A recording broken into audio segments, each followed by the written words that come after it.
21 de enero de 1943. En un sótano bajo las ruinas de Stalingrado, el mariscal de campo Friedrich Paulus contemplaba un documento que nunca imaginó firmar. El ascenso había llegado horas antes. El mensaje de Hitler claro. Ningún mariscal de campo alemán se había rendido jamás. Era una orden disfrazada de honor. Pero Paulus había terminado con ese tipo de honor. De los casi 290.000 hombres cercados 11 semanas antes, quizás 90.000 seguían vivos. Habían comido los caballos en diciembre. En enero hervían botas de cuero. Firmó con mano temblorosa, no por miedo sino por agotamiento y hambre. Su último mensaje a Hitler no contenía drama. El sexto ejército ha mantenido su posición hasta el último hombre. Las palabras eran vacías. Stalingrado había devorado un ejército completo. Pero algo mayor se rendía. La creencia de que la retirada era temporal. El mariscal Erich von Manstein lo comprendió antes. Como comandante del grupo de ejércitos Don, intentó liberar Stalingrado llegando a 30 millas antes de ser detenido. Había instado a Paulus a abrirse paso. Hitler lo prohibió. Después de Stalingrado, Manstein argumentó por retirada estratégica. Ceder territorio para preservar fuerzas, intercambiar espacio por tiempo. Las matemáticas eran simples. La Unión Soviética tenía más hombres, más fábricas, más capacidad para absorber pérdidas. Alemania había comprometido todo y no era suficiente. Manstein propuso dejar que los soviéticos avanzaran, estiraran sus líneas, luego contraatacar. Requería ceder terreno, retroceder cientos de millas antes de atacar. Hitler respondió: ni un paso atrás. Cada pie cedido era un pie perdido para siempre. El territorio era prestigio, la retirada era derrota. Manstein presentó mapas, informes de bajas, explicó que la defensa móvil era arte operacional. Hitler escuchaba, luego se negaba. Su visión formada en la Primera Guerra Mundial. Se ganaba manteniendo terreno, se perdía, retrocediendo. En 1943, Hitler ordenó la Operación Ciudadela contra el saliente de Kursk. El general Heinz Guderian se opuso. El pionero del Blitzkrieg vio el desastre. Los soviéticos sabían del ataque. Habían preparado durante meses. Kursk era fortaleza con múltiples líneas defensivas, millones de minas, miles de cañones. Guderian argumentó que atacar destrozaría las divisiones Panzer sin ganancia estratégica. Incluso con éxito táctico, no cambiaría el desequilibrio de fuerzas. La ofensiva del 5 de julio compró cada milla con tanques ardiendo. Para el 12 de julio, cuando los soviéticos contraatacaron en Prokhorovka, Ciudadela había fracasado. Hitler canceló el 13, 200.000 bajas, cientos de tanques destruidos. La iniciativa se perdió permanentemente. Hitler concluyó que Ciudadela fracasó por falta de presión, por cautela. La solución era más fanatismo, más negativa a retroceder. Durante 1943 y 1944, el patrón se repitió. Ofensivas soviéticas rompían, líneas, comandantes solicitaban retirarse. Hitler se negaba. Posiciones eran arrasadas. El frente colapsaba más lejos que cualquier retirada planificada. En julio de 1944, Bagration destrozó el grupo de ejércitos centro. Con 2 millones de hombres, los soviéticos destruyeron el frente en horas. Para agosto, 28 divisiones eliminadas, 400.000 bajas alemanas. Las pérdidas excedieron Stalingrado. Solo quedaban fragmentos.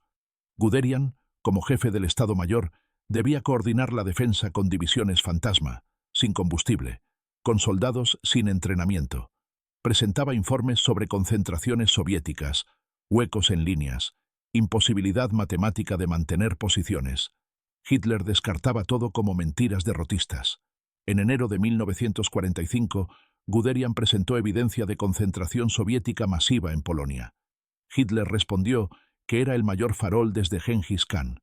La ofensiva del 12 de enero destruyó los ejércitos orientales. En semanas, los soviéticos alcanzaron el Oder, a 40 millas de Berlín. Guderian argumentó por evacuar Curlandia, donde 26 divisiones estaban aisladas. Podrían reforzar Alemania. Hitler se negó. Guderian le dijo que la guerra estaba perdida, que Alemania enfrentaba destrucción completa. Hitler lo relevó. Para marzo, oficiales que habían aprendido a estar de acuerdo con las fantasías coordinaban la defensa. Los aliados cruzaron el Rin. Los soviéticos cercaron Berlín. El Reich se medía en días. Hitler se suicidó el 30 de abril. El almirante Dönitz heredó una Alemania que había dejado de existir. El 7 de mayo, el general Jodl firmó la rendición incondicional en Reims. La ceremonia fue breve, formal, vacía. Los números contaban la historia. 7.600.000 prisioneros, 5.300.000 muertos militares, millones más heridos o desaparecidos. Un ejército que marchó a Polonia en 1939 con confianza de victoria inevitable, había retrocedido todo el camino hasta Berlín, y más allá, hacia el cautiverio. La retirada nunca fue reconocida como permanente hasta el final. Hitler había prohibido la palabra. Los comandantes que sugerían retirada estratégica eran relevados o ignorados.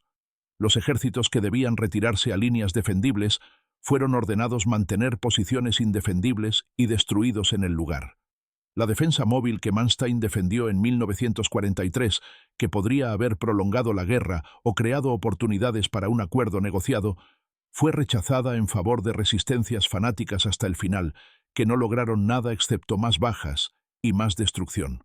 Los comandantes que sobrevivieron contaron la misma historia. Habían sabido, algunos después de Stalingrado, otros después de Kursk, la mayoría después del verano de 1944.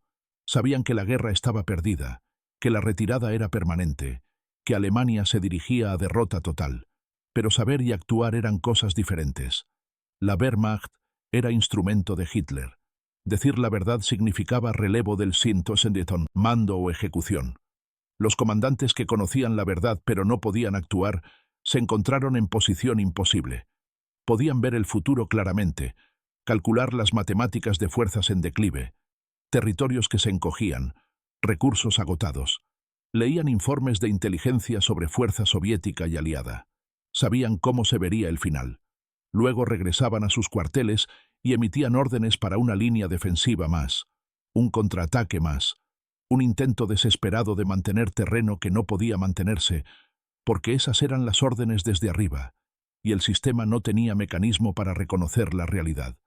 La tragedia no fue solo que Alemania perdiera, sino que perdió lentamente, costosamente, destructivamente, moliéndose a sí misma y gran parte de Europa en una retirada que todos podían ver era permanente, pero nadie con autoridad admitía. En el sótano de Stalingrado, Paulus firmó el primer reconocimiento. En Reims, Jodl firmó el último.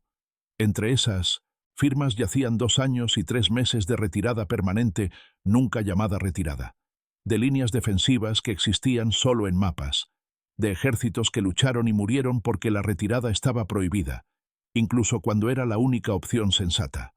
Los comandantes sabían, la evidencia era abrumadora, pero el sistema valoraba el fanatismo sobre la racionalidad, la propaganda sobre la verdad, la intuición de Hitler sobre la realidad militar.